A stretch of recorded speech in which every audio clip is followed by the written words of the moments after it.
3 parables, 1 chapter, 1 argument. Luke 15 is not 3 separate stories that happen to sit next to each other. It is one sustained response to one specific accusation. The Pharisees and scribes were grumbling. This man receives sinners and eats with them. And Jesus answers them not once, not twice, but 3 times. A lost sheep, a lost coin, a lost son. 3 images of the same reality.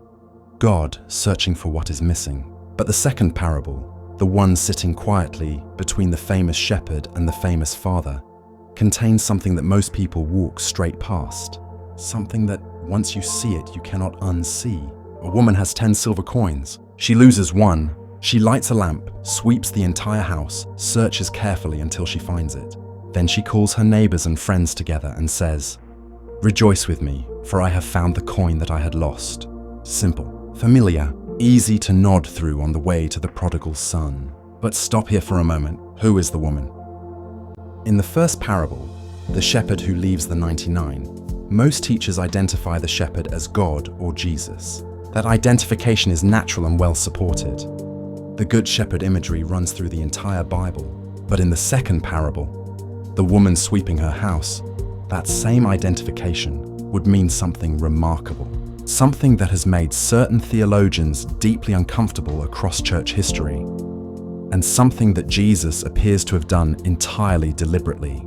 If the shepherd is God, then the woman is also God. And the woman is not a man. This is one of only 2 places in all of Scripture where God is depicted through a feminine image in the direct teaching of Jesus. The other is Matthew 23:37, where Jesus says, "How often would I have gathered your children together as a hen gathers her brood under her wings?" Both images are deliberate. Both are from the mouth of Jesus himself. And in a first century Jewish culture where the public religious life was almost entirely male, where women could not teach, could not testify in court, could not lead synagogue worship, Jesus places a woman at the center of a parable about the searching heart of God. That alone is worth sitting with. But there is more hidden in the coin itself. The silver coin the woman loses is a drachma, a single day's wage for a common laborer. Not a fortune by any measure, and yet she lights a lamp, sweeps the entire house and searches carefully. The Greek word for carefully is epimelos. It means with great diligence, with painstaking attention. She does not glance around and give up. She reorganizes the search until the coin is found. Why such effort for 1 drachma? Because this was almost certainly not an ordinary coin.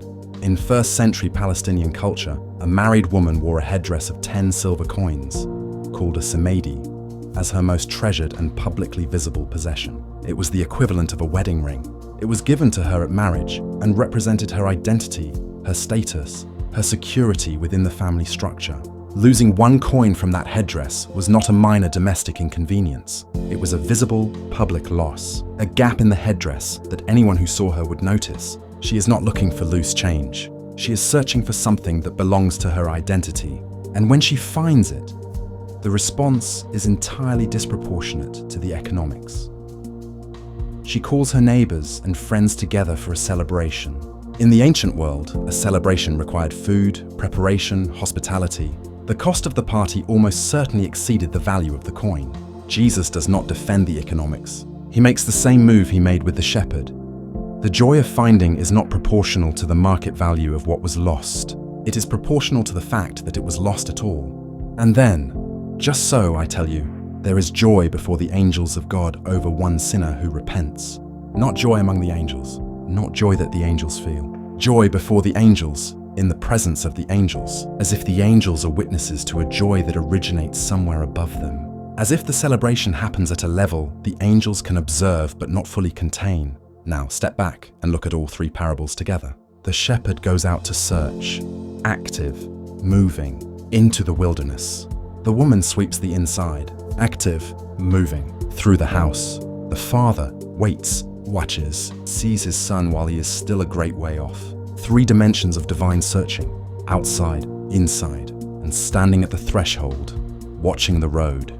God searches the wilderness for what has wandered. God sweeps the interior for what has been lost inside the familiar. And God stands at the door watching for what chose to leave. Which kind of lost are you? Some people are lost in obvious ways, in the wilderness, far from everything they knew. Some people are lost in invisible ways, inside the house, in the familiar places, in the religious structures, but missing from where they should be. And some people chose to leave and are not yet sure they want to come back. The woman lights a lamp for the second kind. She searches inside, in the dark corners, in the places that look ordinary from the outside but haven't been swept in a long time. That lamp is still lit. Comment below. Which of the three lost things do you identify with most? The sheep that wandered, the coin that was simply missing, or the son who chose to leave? There is no wrong answer, just an honest one. Tomorrow, the Good Samaritan, and the name of the road where it happened, and what that name meant to every person in Jesus' audience, will completely change how you read the story.